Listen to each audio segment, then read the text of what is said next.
Salut les amis, c'est Tom. Bon, aujourd'hui je voulais vous faire une petite vidéo sur l'utilisation de la CB pour la longue distance. Donc je voulais vous faire voir un petit tuto, surtout pour expliquer aux personnes qui voudraient se lancer, qui connaissent pas trop comment ça fonctionne la CB. Je vais vous expliquer un petit peu comment aller chercher sur les fréquences, comment ça se passe exactement en concret, voilà, directement sur le poste.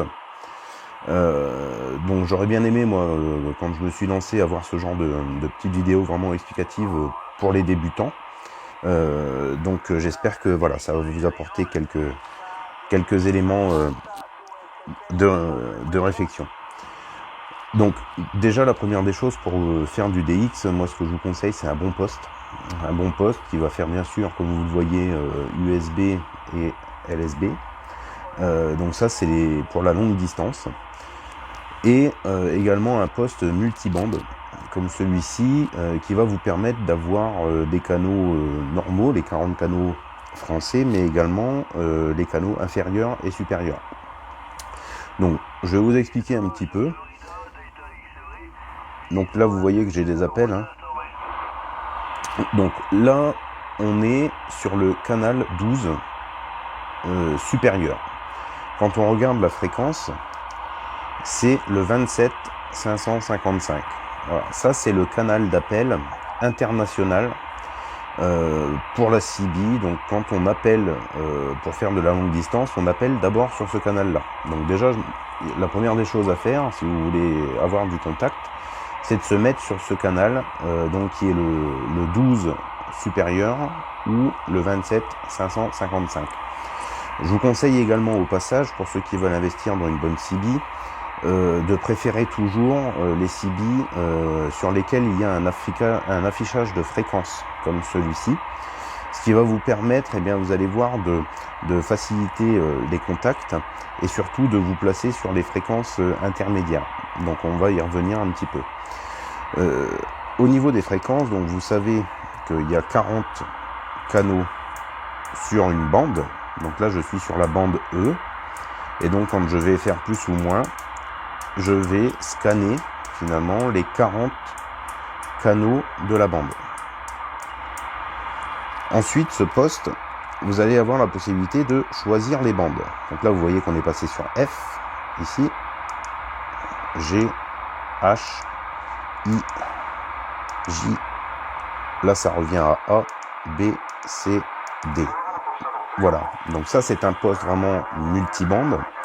Et à chaque lettre, finalement, de la bande, vous allez multiplier ça par 40 canaux par bande. Voilà, donc ça, c'est pour les spécifications des bandes. Alors, maintenant, ce que je voulais vous faire voir, donc ça, c'est la bande normale, hein, la bande D, la bande française réglementaire sur les 40 canaux.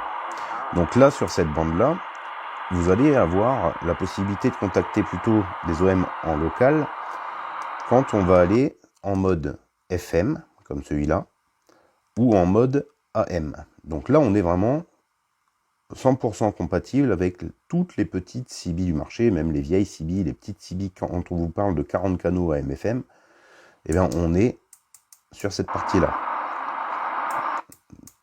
Mais vous voyez que, alors ce soir, il n'y a pas beaucoup de propagation. Il y a un petit peu de personnes, hein, mais c'est pas énorme, c'est pas fou, quoi. Donc ensuite, si on repasse en FM, c'est pareil, hein, vous faites votre petit tour de galette. Voilà. Alors là, en ce moment, beaucoup d'Allemands qui passent, hein, énormément en FM. Donc là, vous allez avoir vos canaux. Ce que je voulais vous faire voir, donc bien entendu, pour faire de la longue distance, il faut se mettre en USB. Et je vous conseille d'aller passer sur la bande E, c'est-à-dire la bande supérieure. Sur cette bande supérieure, vous avez ce fameux canal 12. Voilà. Donc là, vous voyez que sur ce canal d'appel, il y a énormément d'OM qui lancent des appels. Donc là, forcément, vous allez pouvoir faire tous les contacts que vous voulez directement. Donc soit vous répondez directement sur ce canal-là, mais là, comme ce soir, il y a énormément de monde qui appelle sans arrêt. Donc là, il y a tous les pays du monde, toute la France et tous les pays du monde qui appellent. Eh bien, les gens appellent directement en disant qu'ils veulent faire un QSY sur une fréquence bien précise. Et donc, ils disent, je veux faire un QSY sur le 27 410, par exemple. Voilà.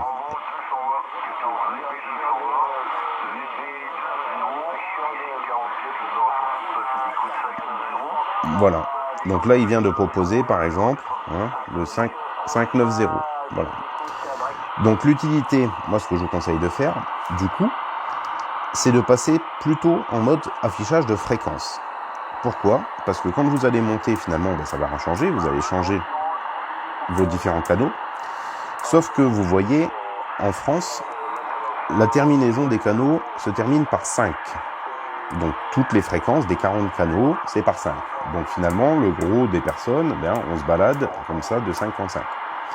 Sauf que beaucoup d'OM proposent des QSY ou alors ont l'habitude de papoter sur des fréquences qui se terminent avec la terminaison 0. Et donc c'est là que vous allez être coincé si vous n'avez pas un poste, d'une part qui affiche les fréquences et d'autre part sur lesquelles vous allez pouvoir modifier directement la fréquence d'émission. Et donc ça, c'est important. Quand vous achetez des vieux coucous, des postes qui ont la BLU, le problème, c'est que vous n'allez bien souvent pas pouvoir bien changer sur le 10. Vous pouvez sur certains postes, mais bien souvent, vous ne pouvez pas. Donc là, l'avantage, pour celui-là, par exemple, je passe en mode mémoire, et là, en mode mémoire, vous voyez que toutes les terminaisons se terminent par 0. Et là, du coup, en fait, vous êtes un petit peu quelque part entre les fréquences normales. Et là, vous allez voir qu'il y a énormément de QSO qui se font directement sur ces fréquences qui se terminent par 0. Donc, le monde, quand vous les cherchez, en fait, souvent on dit il n'y a pas beaucoup de monde, etc. Alors souvent ceux qui disent ça, c'est qu'ils ont des postes de merde avec une antenne de merde, parce qu'il y a énormément de monde sur la CB, et puis je vais vous dire qu'il y en a de plus en plus. C'est depuis un an, vraiment ça se relance. Il n'y a pas de débat, ça se relance. Les vendeurs de CB vous diront la même chose, donc c'est très bien. Plus on sera de monde sur les ondes, et plus on pourra faire des contacts. Donc c'est pour ça que je fais cette vidéo, pour vous expliquer vraiment pour les néophytes qui vont se lancer un petit peu comment ça fonctionne. Donc là vous voyez que je suis entre les bandes qui se terminent normalement par 5. Et là, voilà, on a des QSO français. Donc là on a le Loire. Et en fait, il y a énormément d'OM français qui font des contacts uniquement sur ces terminaisons 0. Donc en fait, ça va trier énormément les gens. Je suis passé sur quoi là que je regarde? Ah oui, je suis passé sur la BIM 3 éléments là. La petite BIM 3 éléments. Voilà. Donc on va passer sur ces canaux-là. Donc c'est ce que je voulais vous montrer sur l'importance en fait du choix du matériel que vous allez avoir, d'avoir un matériel récent qui permet ce genre de manipulation. Et là, bien forcément, vous allez avoir énormément de contacts, des contacts dans le monde entier sans problème, avec, encore une fois, une bonne antenne, si vous êtes bien dégagé, et surtout, comme vous le voyez, un bon poste récent. Si vous voulez vraiment faire de la longue distance, vous pouvez toujours en faire avec le vieux coucou, avec un bon Jackson, ça marche sans problème, c'est des excellents postes. Seulement, vu la différence de prix finalement entre des postes récents comme celui-ci et les bons postes anciens, il n'y a pas vraiment de différence en fait. Peut-être qu'à 30 ou 50 euros près, vous allez avoir un poste récent avec tous les filtres, alors que vous allez acheter un vieux coucou qui a 20 ans et qui faisait la BLU. Donc moi je vous invite vraiment à réfléchir sur votre matériel. Et puis voilà, donc n'hésitez pas à aller donc entre les bandes avec les terminaisons 0, parce que c'est là, en fait, qu'il y a énormément de trafic et de contacts potentiels à faire. Donc, vous voyez que là, il y a du monde. il y a du monde. Et pourtant, aujourd'hui, il n'y a pas énormément de propagation.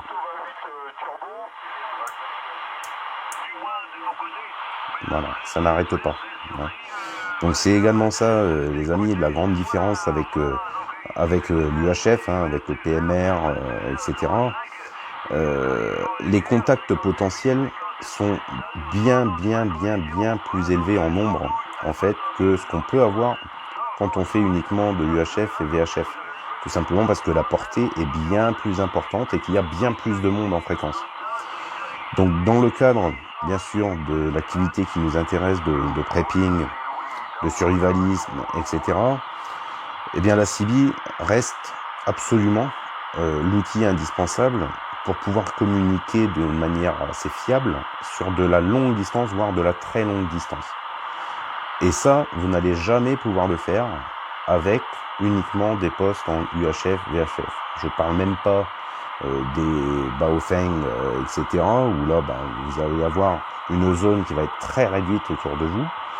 Mais c'est pour ça que c'est vraiment complémentaire d'avoir une installation CB pour ceux qui veulent se préparer éventuellement à une rupture des communications, des réseaux téléphoniques. N'oubliez pas que ce n'est pas de la science-fiction.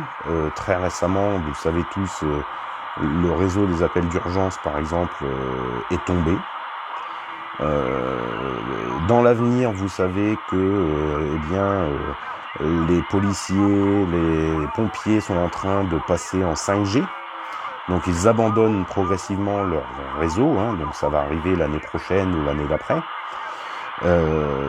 Il est évident que la première des choses dont on peut penser, c'est que ça va passer donc entièrement par le réseau téléphonique. Il est bien évident que dans un futur lointain, voire très lointain, ça personne ne peut le dire, s'il y avait des problèmes de conflit entre puissances, eh bien il est bien évident que la première des attaques serait de paralyser le réseau téléphonique et donc la 5G. Donc moi je vous invite à réfléchir à ce genre de matériel dans une optique de prévoyance de long terme qui va vous permettre de communiquer et en local et en national en très grande distance pour transmettre de l'information ou recueillir de l'information en cas vraiment de gros soucis de rupture de réseau téléphonique. Et encore une fois, je vous le dis, ce n'est pas de la science-fiction, c'est tombé a priori accidentellement pour les services d'urgence. Ça pourrait très bien être une attaque informatique, ça pourrait très bien être un bug du réseau, ça pourrait être une multitude de choses, ou un gouvernement qui veut oppresser sa population et qui coupe les réseaux, ce qui est arrivé déjà également il n'y a pas si longtemps. Donc il y a plein de raisons possibles et qui pourraient nous mettre dans une situation en tant que simple citoyen sous cloche, sans avoir la capacité de recueillir de l'information, de s'informer ou de transmettre de l'information. Donc c'est pour ça que je fais cette chaîne, c'est pour ça que je vous invite à utiliser du matériel comme cela, à vous familiariser avec son utilisation, et puis sans aller dans l'excès comme toujours, ça reste toujours très fun quand on est passionné de radio, d'aller contacter dans la même demi-heure, de faire un petit contact avec un Italien, un autre avec un Anglais, un autre avec un Allemand, etc., un Espagnol. Bien sûr, toutes les régions de France, ça reste convivial. Voilà, on apprend des choses, on s'entraide. Donc, je vous invite vraiment à découvrir cette passion qui est la radio, parce que ça peut être quelque chose de très amusant en temps normal, et c'est un outil qui peut s'avérer absolument nécessaire en cas de crise majeure. Voilà, c'était une petite vidéo pour vous expliquer un petit peu tout ça. Si vous avez des questions, n'hésitez pas à me contacter sur Instagram, Tom Preppers, ou alors en commentaire sous la vidéo. Je vous remercie les amis, je vous dis à bientôt. N'hésitez pas à liker si ça vous a plu. Ciao.